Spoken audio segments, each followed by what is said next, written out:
Bon, je suis là aujourd'hui pour rassurer certains wallets parce que je crois qu'il y a beaucoup de gens qui ont perdu espoir complètement sur les cryptos, sur les alts, mais il y a certaines alts, les gars, je ne sais pas si vous avez checké, dont le AAV, qui est magnifique, qui est vraiment, franchement, rien à dire. Je vous montre le graphique.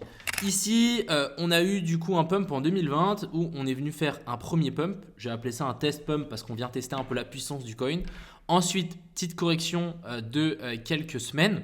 Et ensuite, on a eu un pump massif qui est arrivé droit derrière. Et est-ce qu'on ne serait pas en train de refaire la même chose maintenant, début 2025? On a eu en premier ce fameux test pump. Ensuite, la correction ici de quelques semaines, donc depuis début 2025 jusqu'à maintenant. Et ensuite, pourquoi pas repartir assez fort. Donc vous allez peut-être rigoler vu le trait bleu qui est là. Mais dites-vous les gars, c'est le même pump qui est là. Je l'ai mesuré avec le Fibo d'extension. On est sur la même amplitude. Donc on passe de 200 dollars à quasiment 2000 dollars. Donc c'est quasiment 1 fois 10.